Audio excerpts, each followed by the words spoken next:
Hello friend, સ્વાગત છે તમારું મારા કિચનમાં. આજે આપણે બનાવીશું દાણા મુઠિયાનું શાક, જે ઉદ્યાને પણ ટક્કર મારે એટલું ટેસ્ટી લાગે છે.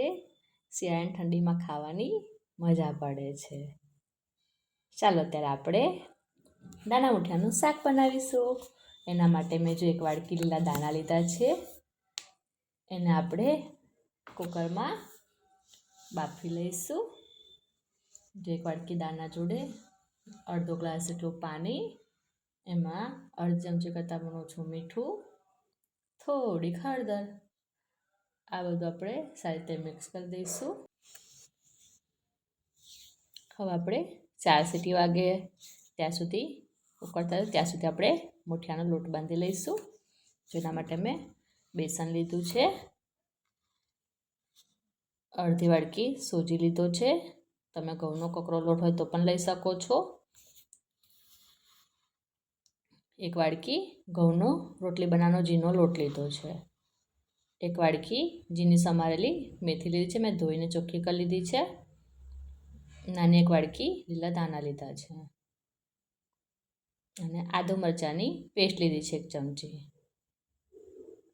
અડધું નાનું લીંબુ હતું, એનો રસ લીધો છે. 1 ચમચી દળેલી ખાંડ, અડધી ચમચી અજમો, સ્વાદ પ્રમાણે મીઠું, 1 ચમચી ધાણા જીરું પાવડર, અડધી ચમચી હળદર, 1 ચમચી ગરમ મસાલો અને 2 ચમચી જેટલું તેલ. બધું આપણે સારી રીતે મિક્સ કરી દઈશું. પહેલાં કોરો જ લોટ મિક્સ કરીશું, કારણ કે મેથીમાંથી પણ પાણી છૂટશે. એટલે પહેલાં સારી રીતે બહુ મેથીને કમ્પ્લીટ કરીને ચોરીને કમ્પ્લીટ જ પહેલાં મેથીને લોટને બધું મિક્સ કરી લેવાનું છે.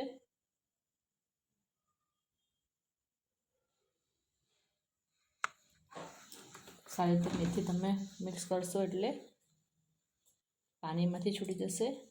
જો થોડું થોડું પાણી લઈને હવે આપણે એનો મુઠિયાનો લોટ બાંધવાનો છે. જો સારી રીતે ચૂરતા જઈને તમે લોટ બાંધશો એટલે બંધાઈ જશે. આમાં પાણીની બહુ જરૂર નહીં પડે. જો તમે મારી ચેનલમાં નવા હો, મારા વિડીયો તમને ગમતા હોય તો મારા વિડીયોને લાઈક કરો, શેર કરો અને મારી ચેનલને સબસ્ક્રાઈબ કરજો. અને હા, આવા જ નવા વિડીયો જોવા માટે બેલ આઇકન જરૂરથી દબાવજો.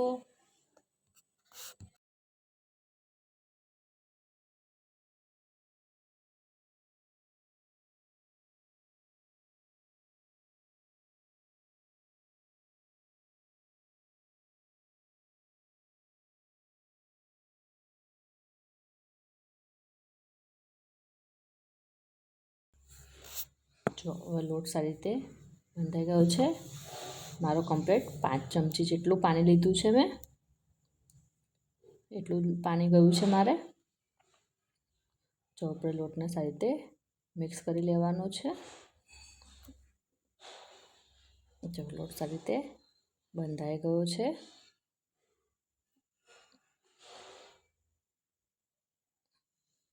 હવે આપણે નાના નાના ગોલ ગોલ મુઠિયા બનાવી લઈશું. નાના નાના જ રાખીશું આપણે એને.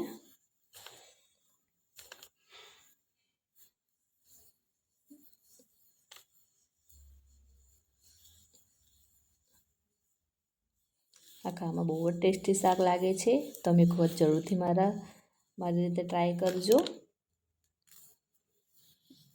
જે આપણા બધા બોલ્સ બની ગયા છે.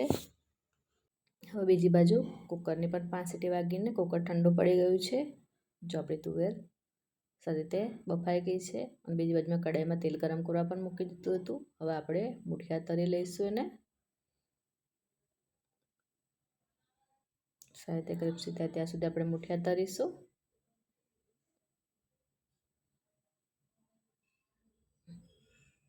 આ મુઠિયા એકલા કોરા પણ ખાઈ શકો છો, તમને બહુ જ મસ્ત લાગશે.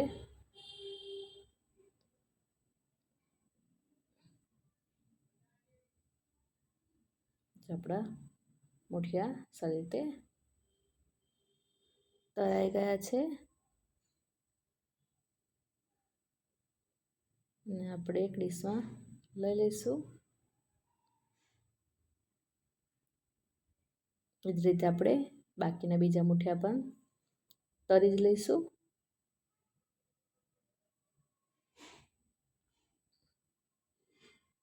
મેં થોડા મુઠિયા વધારે બનાવ્યા છે કારણ કે કોરા પણ મારા ઘરમાં ખવાય છે એટલા માટે.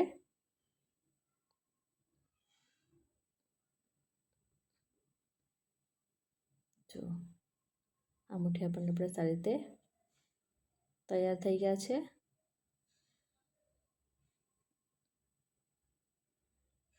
તળાઈ ગયા છે આપણા મુઠિયા. જો મેં તમને તોડીને પણ બતાવી શકું છું. જો તમે જોઈ શકો છો બહુ જ મસ્ત લાગે છે. હવે મેં એ જ કઢાઈમાંથી તેલ કાઢીને 5 ચમચી જેટલું તેલ લીધું છે, મજમું નાખ્યું છે, જીરું નાખ્યું છે, ચપટી હિંગ નાખી છે. હવે અડધી વાડકી જેટલી મેથી, એને પણ ધોઈને મેં કોરી કરી લીધી હતી. પહેલાં આપણે એને સારી રીતે શેકી લઈશું.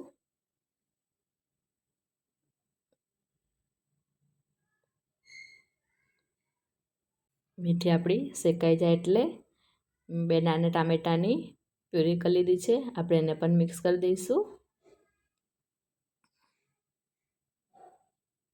ભાજીને પ્યુરીને સારી રીતે મિક્સ કરીશું. પછી ટામેટાને ગ્રેવીને ચડવા માટે થોડુંક મીઠું લઈશું. એને પણ આપણે સારી રીતે મિક્સ કરી દઈશું. હવે ગ્રેવી તો ચડશે, એની સાથે આપણે મસાલા પણ કરી દઈશું. મેં 1 ચમચી લાલ મરચું, અડધી ચમચી હળદર, 1 ચમચી ધાણા જીરું, અડધી ચમચી ગરમ મસાલો, આ બધા મસાલા પણ આપણે સારી રીતે મિક્સ કરી દઈશું. હવે મસાલામાંથી જ્યાં સુધી તેલ છૂટું ના પડે ત્યાં સુધી આપણે મસાલાને સારી રીતે શેકી લઈશું.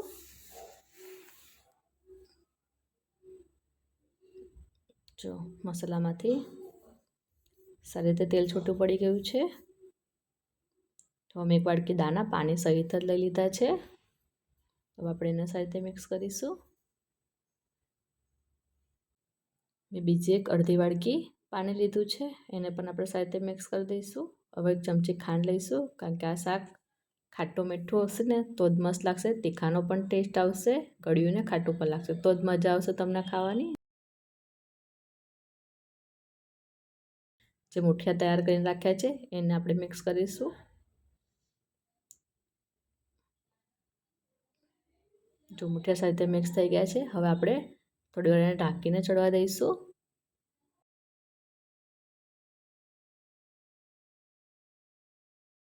જો સારી રીતે મસ્ત તેલ છૂટું પડીને ઉકળી ગયું છે. તમને બધાને એવું લાગતું હશે કે આમાં પાણી વધારે છે કારણ કે ઠંડુ પડશે એમ પણ પાછા મુઠિયા પાણી ચૂસી લેશે, એટલે પાણી આપણે આટલું જ રાખવાનું છે. હવે આપણે શાક તૈયાર થઈ ગયું છે. આપણે એના પર લીલા ધાણા લઈ લઈશું. ચાલો ત્યારે આપણે સર્વ કરી લઈએ.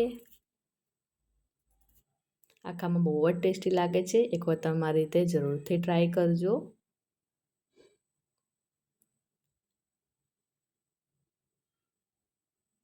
મારો વિડીયો ગમ્યો હોય તો લાઈક કરજો. આવજો, બાય બાય. નવા વિડીયો સાથે આપણે ફરી મળીશું.